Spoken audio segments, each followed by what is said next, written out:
Canon takes the burn out of 8K.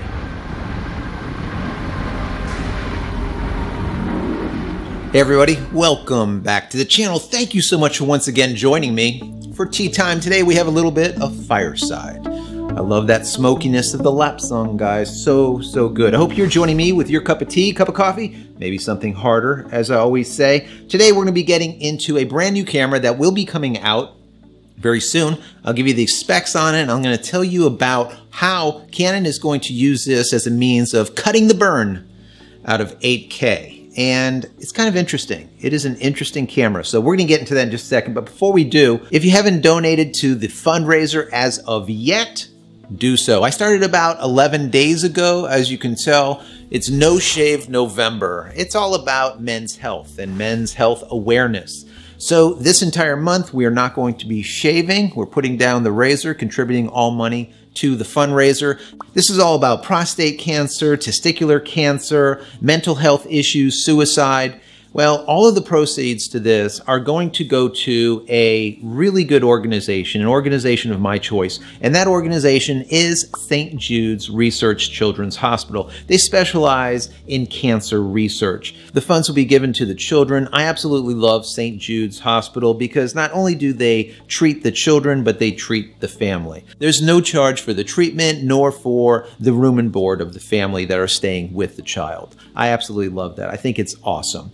Also, if you haven't downloaded my ebooks as of yet, go check them out. Go to JCristina.com/books. Once again, JCristina.com/books. You can get 10 tips at making tack sharp images. Awesome book. Perfect for amateurs, pro-ams, and professionals. You're going to learn something. As well as my new book. I have the prologue for free. You can download that also there at JCristina.com/books. So all right, folks, let's get right into this. I took some notes so I don't forget anything. Unlike yesterday's video, I'm going to hope that this mic is actually working this time and not having to go to this backup audio in the Sony ZV-1. The Sony ZV-1 audio on the camera is okay, but it's nothing special. It's all right for scratch audio to be able to sync to a better audio device. And that's what we're going to do. And hopefully it works. Today, instead of using the EV RE20, which is the Electro Voice RE20, which is a radio mic, we're just simply using a Rode shotgun mic. And that's it. We're over here on the couch, relaxing, hanging out. I kind of like it instead of sitting over there at the desk all the time. Anyways, so let's get into this. The camera is the Canon EOS R5c. Now, people are like, what the heck is a C? A C stands for cinema. Canon has been doing cinema for a long time, and they do it well. And I believe that this is going to be a bridge camera. So some would say, what the hell is a bridge camera? Well, a bridge camera is a camera that takes, let's say, the consumer from an SLR into a DSLR, or maybe a standard point-and-shoot camera into an ILC, an interchangeable lens type of camera. That's what a bridge camera is designed for, is to bridge that gap, to bring people from camera A into camera B. And bridge cameras have always been notorious to be a prosumer type of camera. So it's not really amateur, consumer, but a prosumer, that in-between camera that brings you into a pro body, into a bigger body, let's say. So the reason I call this EOS R5c a bridge camera, because it is a camera that has been spec'd out as, or rumored spec to, very video-centric. And we know that the Canon EOS R5 is a camera that is maybe a jack of all trades. It's really good at video, but it's excellent at photo. And that's what hybrid cameras are all about today. These hybrid cameras are good at photo and good at video, but really not excellent at video. And that's where Canon comes in with their C series. Their C series is their cinema line. And the R5, while it's really good at video, it had a lot of problems when it came to overheating, right? Why? Canon tried to get this camera to do absolutely everything, and it just really couldn't do it. It was not able to do 8K very well for an extended period of time without overheating. Why is that? The body is too small, number one. Number two, it is sealed. It's unlike the C series type of cameras. They are sealed, weather sealed. When you weather seal something, there's no way for the heat to come out. Now, you guys know that I really don't like specs, but in this case, we really need to go through what these rumored specs are because it'll give an idea of the nature of the camera, where it's going. And you'll understand why I think that this is a bridge camera. So starting out, this Canon EOS R5c or cinema version of the R5 will have Canon Log 3 as well as most likely Canon Log 2, which is awesome. That means you'll be able to marry the footage from this camera to a C series camera very easy. In post-production, when you're doing color grading, it'll be easy to go from one to another. Also, it will have unlimited 8K 30p recording with Cinema Raw Lite, XF AVC, as well as MP4. All of the codecs, unlimited recording 8K 30p. Now I'm going to get into that in just a minute because that's one of the important factors here. The camera will also have time coding, TC in, TC out. If you guys know about production and some production cameras, if you look at the back, you'll have an input and output for TC, time coding. That time coding or sync allows you to sync all cameras together, audio and video. So you don't have to use a slate to be able to get everything in sync. TC will get it down to the 100,000th of a second. It's very important so that you don't have to do it later on in post-production. It makes things less miserable. It also allows you to sync other devices, but we're not going to get into all of that. It will also have a multi-purpose hot shoe, just like that we see on the Canon EOS R3. That is awesome. That means that you can put like a Tascam XLR adapter or module on the top of it and allow XLR out. All proper video cameras need to have XLR for high-end audio, and this will allow you to do it. I love that. That is really, really good. Also, it's going to have a 3/8 or 1/4 inch mount point at the top. Now, it is said not to impede with the hot shoe, which I'm sure it won't, but it will allow you to be able to attach accessories. One of them, of course, would be like a handle, so that you can attach a handle that allows you to move the camera around holding it, or you can put it into a rig of some kind, whatever you like. These type of mounts are very, very important when it comes to true professional grade type of video cameras. It allows you to attach a lot of accessories, especially a handle, which ends up very useful. And some of these handles are not just dumb handles where they are just mechanical. They are electric.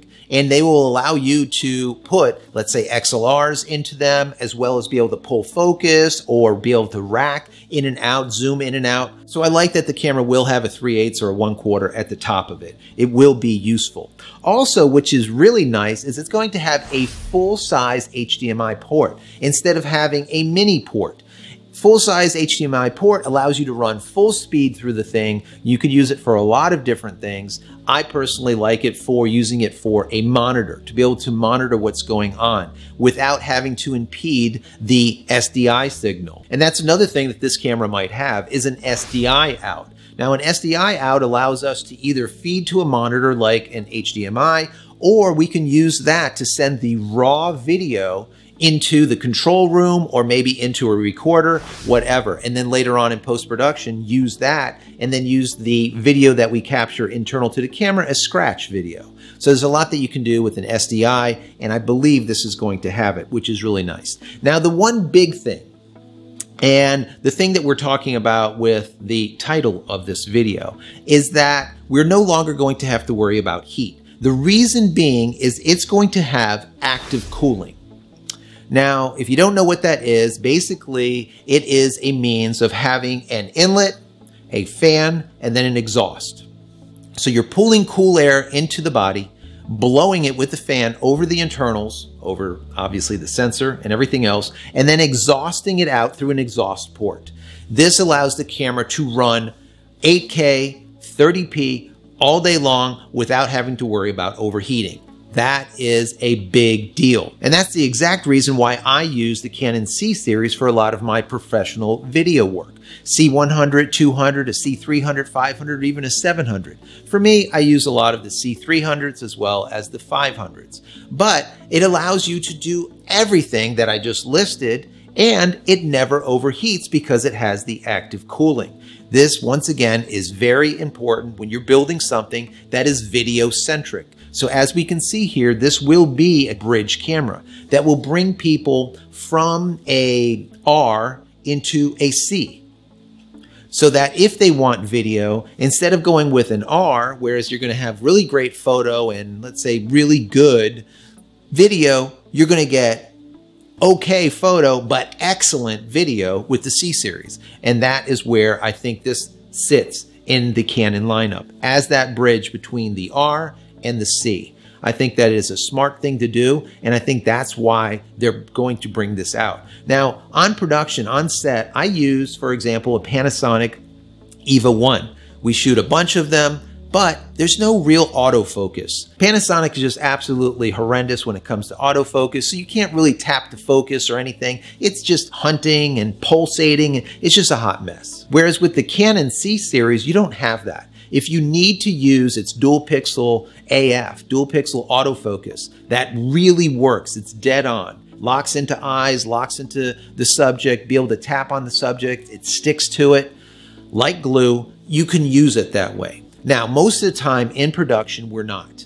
So a Panasonic EVA 1 is okay for what we do. Why? Because, for example, if you have let's say an interview, and you have the interviewer and the interviewee. Say you have your side camera bust up, full frame of the interviewee, but you want to be able to pull out and get like an OTS shot, an over the shoulder, a dirty shot, including the interviewer in it. And you have two focused planes. So you have one focus spot for the interviewee and a focus spot for the interviewer. So what we would do on set is we would throw in a crew member as a sit-in for the interviewee as well as the interviewer, and then we would mark the focus on our focus ring so that we know we need to go from this dot to that dot when we're pulling during, let's say, a live broadcast. Now, obviously, that is a better way to do it than autofocus and relying on autofocus, especially if you're going to be doing something that's live. You can't mess up. But if you're doing any kind of fast action, running and gunning or whatnot, well, you need to have autofocus that you can rely on. And with the Panasonic, you can't, whereas with the C series, I can, and that's why I use them.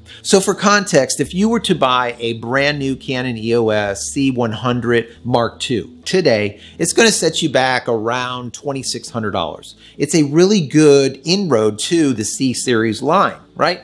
It is cheap enough to get you in and then move forward down the lineup. Now, if you were to get a C700 today, that thing's going to set you back about $33,000. So it's probably not for everyone. So this is the reason why I do believe the Canon EOS R5c Cinema will be that bridge camera to the Canon EOS C series, because it just simply makes sense. Canon wants to bring video-centric people into their video lineup, which is their C series. Now, when is this going to come out?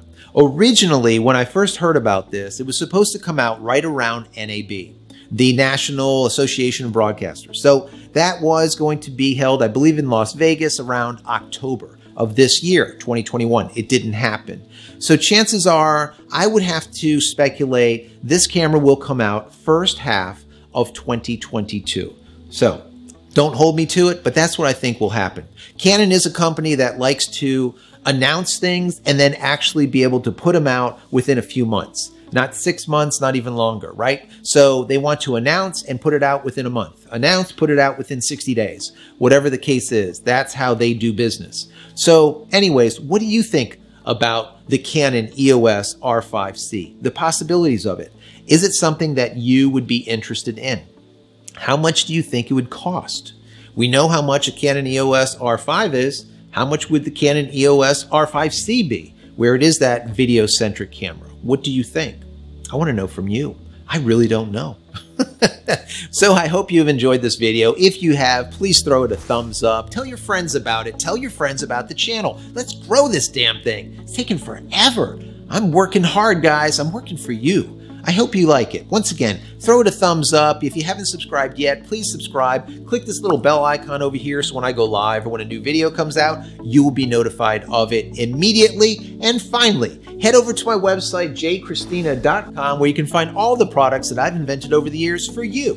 and me, and hopefully there's something there that you might like. And if there is, please pick it up and support me and my family. That's it, guys. I'm out of here for yet another vlog. Many blessings to you and your family. Stay safe and stay healthy.